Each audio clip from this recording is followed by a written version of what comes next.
اعوذ باللہ من الشیطان الرجیم، بسم اللہ الرحمن الرحیم۔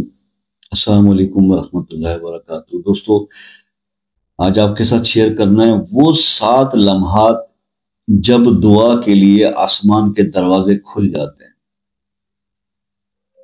دعا کی قبولیت کے 7 لمحات کون سے ہیں، اس پر آج ہم بات کرتے ہیں۔ دیکھیے، قرآن میں اللہ پاک نے صاف فرمایا کہ ادعونی استجب لکم، سورہ غافر آیت نمبر 60، کہ مجھے پکارو میں تمہاری دعا قبول کروں گا۔ تو اللہ اپنے بندوں سے محبت کرتا ہے بہت زیادہ، اپنی مخلوق سے اور اپنے محبوب کی امت سے، صلی اللہ علیہ وسلم کی امت سے۔ تو کچھ خاص ایسی گھڑیاں اللہ پاک نے دی ہیں کہ اگر بندہ دل سے ان اوقات کے اندر دعا کرے نا تو اللہ تعالیٰ ضرور قبول فرماتے ہیں۔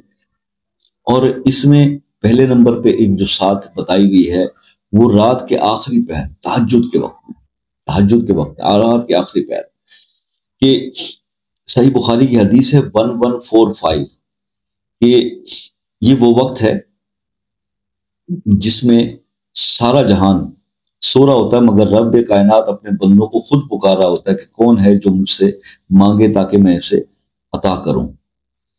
تو اس صحیح بخاری کی حدیث ہے کہ اس وقت مانگی گئی دعا رد نہیں ہوتی، اس وقت تہجد کے وقت۔ نمبر 1 جو ٹائم بتایا گیا۔ دوسرا جو وقت ہے قبولیت کا وہ ہے اذان اور اقامت کے درمیان۔ جب اذان ہو جاتی ہے اور اس کے بعد اقامت کے درمیان، یہ وقت بھی قبولیت دعا کا خاص لمحہ ہے۔ حضور پاک صلی اللہ علیہ وسلم نے فرمایا کہ یہ سنن ابو داؤد کی حدیث 521 ہے کہ اذان اور اقامت کے درمیان، اذان اور اقامت کے درمیان دعا رد نہیں کی جاتی۔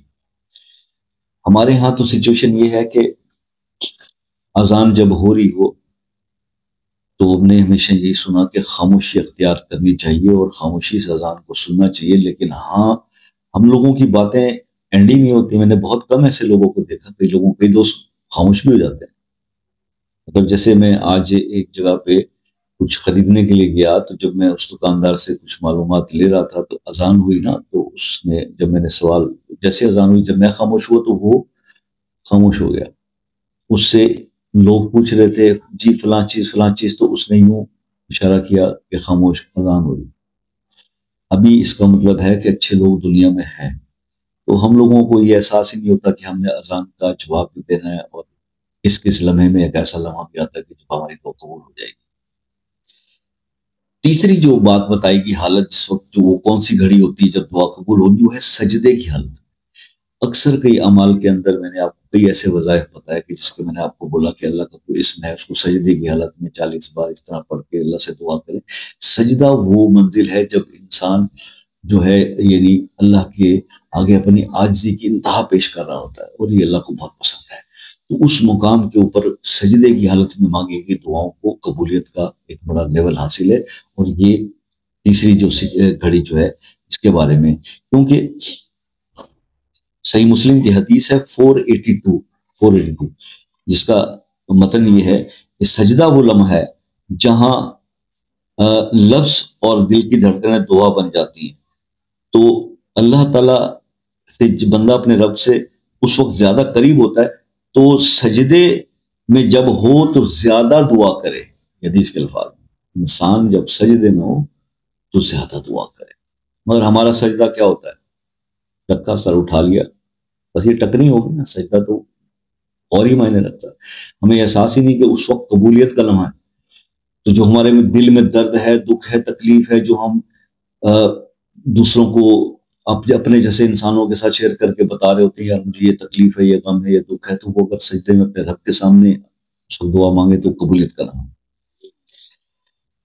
چوتھا جو ہے وہ جمعے کے دن کی ایک خاص ساتھ۔ جمعے کا دن تو آپ کو پتہ ہے سید الایام ہے اور بڑا افضل دن ہے، تو جمعے کے دن میں بھی ایک ساتھ ایک گھڑی ایسی ہے جس میں اللہ تعالیٰ جو ہے دعاؤں کو قبول کرتے ہیں۔ رسول اللہ صلی اللہ علیہ وسلم نے فرمایا، یہ صحیح بخاری کی حدیث ہے 935 اور صحیح مسلم کی حدیث ہے 852، جس کا یہ متن ہے کہ جمعہ کے دن ایک ایسی گھڑی ہوتی ہے جو شخص اس گھڑی میں دعا کرے اللہ اسے قبول کرتا ہے۔ یہ حدیث کے الفاظ ہیں۔ تو جمعے کا دن، اور علماء کرام کی جو زیادہ اجتہاد ہے یا اس پہ اتفاق رائے وہ یہ ہے کہ عصر سے مغرب کے درمیان جمعے کا دن عصر سے مغرب کے درمیان یہ وقت ہوتا ہے کہ جب قبولیت کی وہ گھڑی ہوتی ہے۔ باقی واللہ عالم بالصواب، اللہ بہتر جانتا ہے۔ پانچواں جو وقت ہوتا ہے قبولیت کا، وہ گھڑی ہے روزہ افطاری کے وقت، یعنی جب انسان روزہ افطار کر رہا ہوتا ہے۔ جب روزہ افطار کے لمحے میں اپنا ہاتھ اٹھاتا ہے تو فرشتے جو ہے وہ بھی کہتے ہیں کہ اللہ اس کی دعا قبول فرما، کیونکہ اس نے تیرے لیے بھوک پیاس برداشت کی۔ سنن ابی ماجہ کے اندر حدیث 1753 کا یہ مطلب، فرشتے بھی اس کے لیے دعا کرتے ہیں، اس کے ساتھ یہ اللہ پاک اس کی دعا قبول کر جو سکون مانگ رہا ہوتا ہے۔ تو چھٹا جو وقت ہے نا وہ ہے بارش کا۔ میں نے ایک بار پہلے بھی ایک ویڈیو بنائی تھی، اس میں عرض کیا تھا قدرت کے اصولوں سے اختلاف جو ہم کر رہے ہیں وہ ہماری بربادی کا باعث ہو گیا۔ اللہ تعالیٰ نے 3 چیزوں میں رحمت کے بارے میں بولا۔ اللہ نے بولا مہمان رحمت ہے، آج مہمان کو آنے پر زحمت سمجھا جاتا ہے۔ اللہ تعالیٰ نے فرمایا بیٹیاں رحمت ہیں، آج بیٹی کے پیدائش میں جو سلسلے ہوتے ہیں وہ آپ جانتے ہیں۔ اور نمبر 3 پہ بارش، تو ہم بھی بارش جب آتی تو ہم کہتے ہیں اللہ اس کو بھی ہم زحمت، کپڑے خراب ہو جائیں گے، سڑکیں بند ہو جائیں گی۔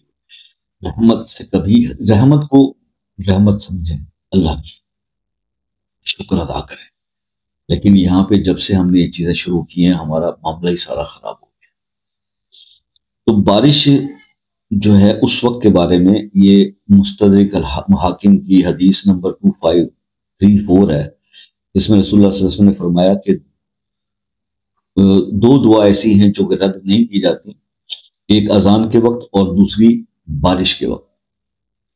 اب میں نے اپنے بزرگوں سے جو سنا وہ یہ تھا کہ ہمیں یہ بتایا گیا تھا کہ جب بارش ہو رہی ہو نا اس ٹائم پہ سورہ قدر پڑھا کرو، اور سورہ قدر پڑھ کے نا پھر اللہ سے دعا مانگا کرو، تو بارش کے قطروں کے برابر اللہ پاک آسمان سے رزق جو ہے وہ نازل فرماتے ہیں۔ کتنا لمبا بارشوں کا سیزن گزرا ہے، تو میرے خیال میں بہت ہی کم لوگ ہوئے جن کو یہ معلومات ہوگی تو انہوں نے دعائیں ضرور مانگی ہوں۔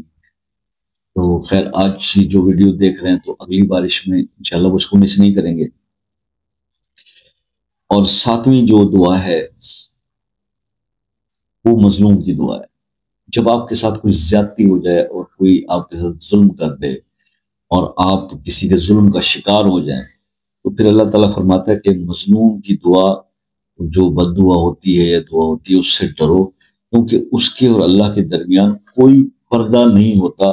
یہ صحیح بخاری کی حدیث ہے 2448 2448 کہ جب دل دکھتا نا تب دل سے نکلی دعا سیدھی عرش تک پہنچ جاتی ہے۔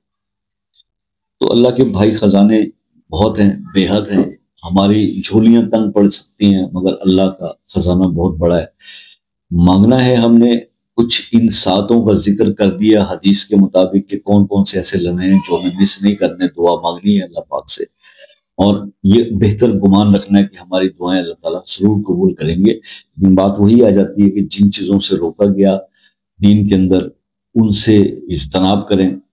جب تک ہم ان چیزوں پہ نہیں فوکس کریں گے کہ ہمیں دین سے کن چیزوں سے روکا گیا اور کون کون سی چیزیں کرنے کے لیے کہا گیا، تو پھر ہم جتنا کچھ بھی کرتے رہیں وہ قبولیت کی طرف نہیں جاتا۔ تو اگر دعاؤں کی قبولیت چاہتے ہیں، اپنے نفلی عبادات کے اندر اثر چاہتے ہیں، تو پھر آپ کو اپنے آپ کو بدلنا ہوگا، اپنی چیزوں کو ٹھیک کرنا ہوگا۔ اور یہی میں جب سے ویڈیوز بنا رہا ہوں تو ہر جگہ جو میسیج دیتا ہوں، آج کی کچھ ویڈیوز کے اندر کوئی وظیفہ نہیں بتا رہا، صرف اس لیے کہ وظائف کیا کریں گے جب تک آپ خود کو نہیں بدلیں۔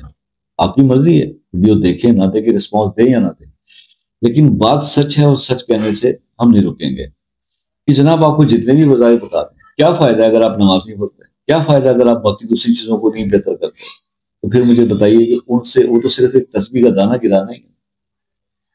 اور ایک بات پھر بتا دوں، یعنی کیمرے میں ریکارڈ ہو رہا ہے، یہ سیدھا ہاتھ ہے میرا، میں اتنی دین کی باتیں کرتا ہوں، دین کا طالب علم ہوں، تو یہ تو مجھے سمجھ میں ہوگی نا کہ کس انگلی میں انگوٹھی پہننی ہے اور کس میں نہیں، ٹھیک ہے؟ تو یہ مجھے بہت زیادہ لوگ وہ بلکہ برا بلا بھی کہتے ہیں، کیسے تم مسلمان ہو، کیا تم انسان ہو، تم یار یہ کیمرے پہ الٹا ہو جاتا ہے، پیچھے کتنا پڑھیے، اس کی رائٹنگ آپ کو الٹ میں نظر آ رہی ہے ریکارڈنگ۔ بس اس کا خیال کیجیے گا، اللہ تعالیٰ آپ کو خوش آباد رکھے، زندگی رہی تو نیکسٹ کسی ویڈیو میں آپ سے پھر ملاقات ہوگی، تب تک کے لیے اجازت دیجیے۔